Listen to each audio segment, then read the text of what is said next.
Welcome to all. আশুপর YouTube চ্যানেলে আপনাকে স্বাগত।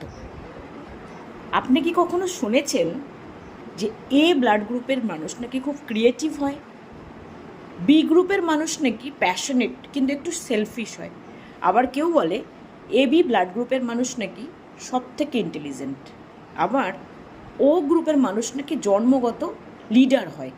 কিন্তু প্রশ্ন হলো, এইসব কি সত্যি বিজ্ঞান দ্বারা প্রমাণিত, নাকি এগুলো শুধু একটি জনপ্রিয় বিশ্বাস? আজকের ভিডিওতে আমরা জানব ব্লাড গ্রুপ পার্সোনালিটি থিওরির ইতিহাস, আসল ইতিহাস, আর গবেষণা কি বলছে, আর এই বিশ্বাস এখনও কেন এত জনপ্রিয়।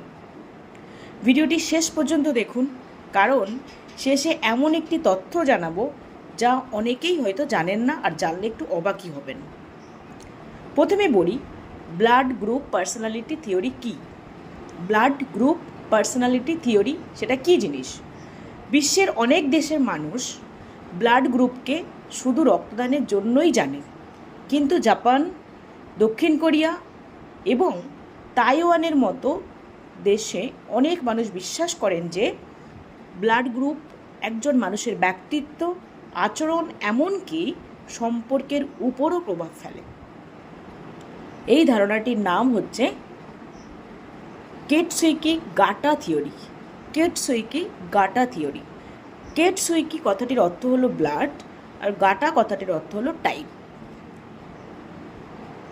এবার আমরা জানব টাইপ এ ব্লাড গ্রুপ, যাদের এ ব্লাড গ্রুপ, তাদের পার্সোনালিটি কেমন হয়। এই তথ্য অনুসারে টাইপ এ মানুষের মধ্যে সাধারণত দেখা যায় এরা বেশ ক্রিয়েটিভ হয়, ইন্টেলিজেন্ট হয়, কোঅপারেটিভ হয় এবং রেসপন্সিবল হয়, বেশ দায়িত্ববান।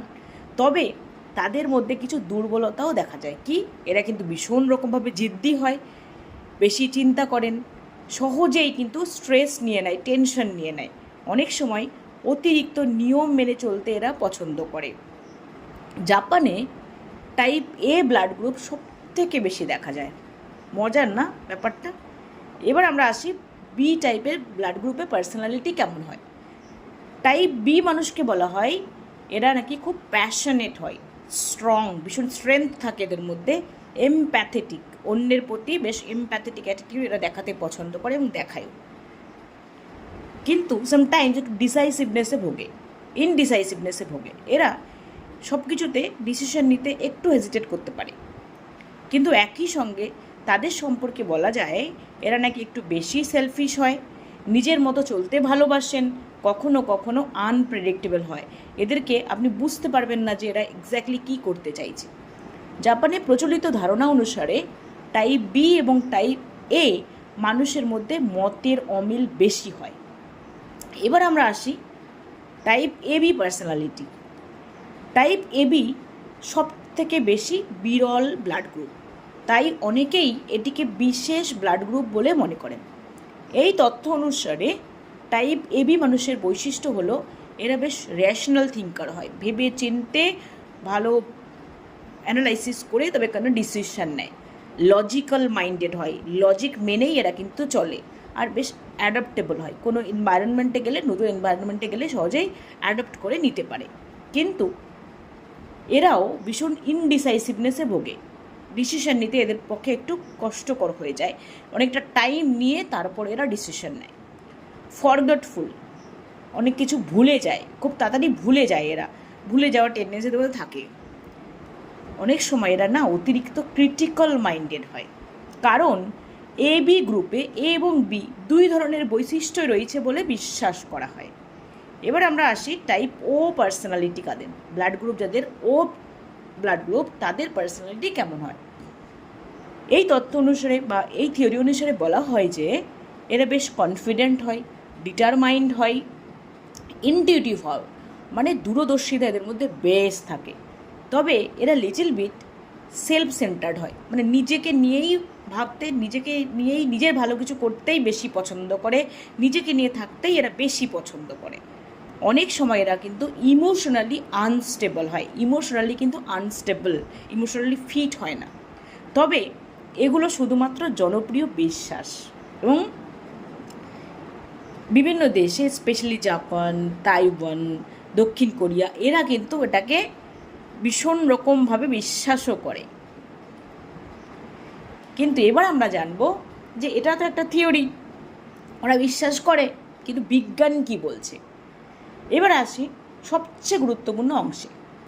বিশ্বের বিভিন্ন দেশে ব্লাড গ্রুপ এবং পার্সোনালিটি নিয়ে বহু গবেষণা হয়েছে, কিন্তু এখনও পর্যন্ত কোনো শক্তিশালী বৈজ্ঞানিক প্রমাণ পাওয়া যায়নি যে ব্লাড গ্রুপ একজন মানুষের পার্সোনালিটি নির্ধারণ করে।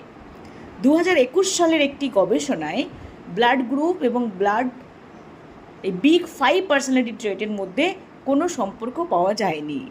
হ্যাঁ, এতক্ষণ যেটা বললাম বেশ মজাদার, বিভিন্ন দেশ এটা মানেও, সেভাবে চলেও, কিন্তু 2021 সালে একটি ব্লাড গ্রুপের উপর গবেষণা হয়েছে, ব্লাড গ্রুপ এবং বিগ 5 যে পার্সোনালিটি ট্রেট তার উপর গবেষণা হয়েছে, কিন্তু সেই গবেষণায় সেরকম ভ্যালিড কোনো সম্পর্ক কিন্তু পাওয়া যায়নি। তবে কিছু ছোট গবেষণায় দেখা গেছে কিছু জিনের মাধ্যমে পারসিস্টেন্স বা কোনো কাজ ধরে রাখার প্রবণতার মধ্যে খুব দুর্বল সম্পর্ক হলেও কিন্তু সম্পর্ক রয়েছে। কিছু গবেষকরা বলেন এটি নিশ্চিত সিদ্ধান্ত নয়, আরও গবেষণার প্রয়োজন। এবার আমরা আসি ব্লাড গ্রুপ এবং হেলথ সম্পর্কে। যদিও পার্সোনালিটির মধ্যে সম্পর্কের প্রমাণ নেই, কিন্তু কিছু গবেষণায় ব্লাড গ্রুপের সঙ্গে কিছু রোগের ঝুঁকি সম্ভাবনা পাওয়া গেছে। যেমন টাইপ এ মানুষের মধ্যে পাকস্থলীর ক্যান্সার মানে স্টোমাক ক্যান্সার এবং হার্টের রোগের ঝুঁকি কিন্তু অনেক বেশি। টাইপ বি যাদের ব্লাড গ্রুপ তাদের মধ্যে হৃদরোগ মানে হার্টের সমস্যা, হার্টের রোগ, এমনকি ওভারিয়ান ক্যান্সার যেটা জরায়ুর ক্যান্সারের ঝুঁকি কিন্তু বেশি, এবং সেই নিয়ে গবেষণায় কিছুটা হলেও এর প্রমাণ পাওয়া গেছে। টাইপ এ বি গর্ভবতী নারীদের মধ্যে প্রিএক্ল্যাম্পসিয়া, যেটা কিনা গর্ভবতী অবস্থায়, প্রেগনেন্ট অবস্থায় কিন্তু খিঁচুনি, এর ঝুঁকি কিছুটা বেশি হতে পারে বলে কিন্তু গবেষণায় উল্লেখ আছে। টাইপ ও মানুষের ক্ষেত্রে আলসার মানে গ্যাস্ট্রিক আলসার, বদহজম, গ্যাস, অ্যাসিডিটি এবং মশার কামড় বেশি আকর্ষণ করা এবং টেন্ডন ইঞ্জুরি হওয়ার সম্ভাবনা কিন্তু এদের মধ্যে একটু বেশি থাকে। মশা কিন্তু এদের বেশি কামড়ায়। তবে মনে রাখবেন এগুলো কিন্তু ঝুঁকির সম্ভাব্য সম্পর্ক, নিশ্চিত যে কনফার্ম সেটা কিন্তু একদম নয়। কিছুটা প্রমাণ পাওয়া গেছে, বাট একদমই কনফার্ম এটা হলে হবেই সেটা কিন্তু একদমই নয়। এইবার আমরা এই যে ধারণা, এই যে থিওরি, তার ইতিহাস জানব। 1930 সালে জাপানের প্রফেসর টোকেজি ফুরুকাওয়া প্রথম দাবি করেন যে ব্লাড গ্রুপ এবং পার্সোনালিটির মধ্যে সম্পর্ক থাকতে পারে। তিনি একটি গবেষণাপত্র প্রকাশ করেন, কিন্তু পরবর্তীকালে অনেক বিজ্ঞানী বলেন তার গবেষণা পর্যাপ্ত বৈজ্ঞানিক প্রমাণ ছিল না, তার গবেষণায় সাফিসিয়েন্ট অ্যামাউন্ট অফ বৈজ্ঞানিক প্রমাণ কিন্তু ছিল না। তবুও 1970-এর দশকে ব্লাড গ্রুপ পার্সোনালিটি নিয়ে বেশ কয়েকটি বই প্রকাশিত হওয়ার পর এই ধারণা আবার জনপ্রিয় হয়ে ওঠে, তাই এটাকে একদমই অগ্রাহ্য করলে চলবে না। এই বিশ্বাসের সমস্যা কী ছিল? এই বিশ্বাসের কারণে কিছু সামাজিক সমস্যা দেখা দিয়েছিল। যেমন জাপানে কিছু কোম্পানি কি করেছে, ব্লাড গ্রুপ দেখে কর্মী নির্বাচন করতে স্টার্ট করেছে। অনেকে ব্লাড গ্রুপ দেখে প্রেম বা বিবাহের মতো সিদ্ধান্ত নিতেও স্টার্ট করেছেন। এমনকি কিছু ব্লাড গ্রুপের মানুষকে অন্যদের তুলনায় কম গুরুত্ব দেওয়ার ঘটনাও কিন্তু ঘটেছে। এই ধরনের বৈষম্যতাকে অনেকেই ব্লাড টাইপ ডিসক্রিমিনেশন বলেও ব্যাখ্যা দিয়েছেন। তাহলে মানুষ এখনও কেন বিশ্বাস করে এটিকে? এর কারণ কি? মানুষ নিজের সম্পর্কে জানতে ভালোবাসে, ডেফিনেটলি এটা একদম সত্যি কথা। ঠিক যেমন রাশিফল দেখে বিচার করতে মানুষ খুব পছন্দ করেন এবং করেনও, তার সাথে পার্সোনালিটি ম্যাচও করে, তেমনি ব্লাড গ্রুপ পার্সোনালিটি থিওরিকেও অনেকে মজার বিষয় হিসেবেও দেখেন এবং কিছুটা মানেনও। এটি বৈজ্ঞানিক সত্যের চেয়ে সাংস্কৃতিক বিশ্বাস হিসেবেই বেশি জনপ্রিয়। তাহলে আজকের ভিডিওতে আমরা কি জানলাম? আমরা জানলাম ব্লাড গ্রুপ পার্সোনালিটি থিওরি মূলত জাপান থেকে এসেছে। এবি এবং ও প্রতিটি ব্লাড গ্রুপের জন্য কিছু পার্সোনালিটি ট্রেট প্রচলিত আছে, সেটাও কিন্তু আমরা জানলাম। কিন্তু বর্তমান বিজ্ঞান এগুলোকে নিশ্চিতভাবে সমর্থন করে না। স্বাস্থ্যকর জীবনযাপন, সুষম খাদ্য, নিয়মিত ব্যায়াম এবং স্বাস্থ্য পরীক্ষা এগুলোই কিন্তু সুস্থ থাকার সবচেয়ে গুরুত্বপূর্ণ উপায়। এই নিয়ে কিন্তু কোনো ডাউট নেই। আপনার ব্লাড গ্রুপ কি? এ, বি, নাকি এবি, নাকি ও? কমেন্টে কিন্তু অবশ্যই লিখুন আর জানিয়ে দিন আপনি কি ব্লাড গ্রুপ পার্সোনালিটি থিওরিতে একটু হলেও বিশ্বাস করেন। অবশ্যই এক্সপেক্ট করবো আপনার কমেন্ট। যদি ভিডিওটি ইন্টারেস্টিং মনে হয় বা ভালো লাগে, আপনি একটা লাইক করবেন প্লিজ। আর চ্যানেলে নতুন হয়ে থাকলে চ্যানেলটি সাবস্ক্রাইব করবেন। আর আপনার প্রিয়জন বা বন্ধু যাকে আপনি শেয়ার করতে চান, অবশ্যই আপনি শেয়ার করে দিন। এরকম সুন্দর সুন্দর মজাদার এবং ইনফরমেটিভ ভিডিও পেতে অবশ্যই করে চ্যানেলের সাথে যুক্ত হয়ে থাকুন। ভালো থাকবেন সবাই। বাই, দেখা হবে নেক্সট ভিডিওতে।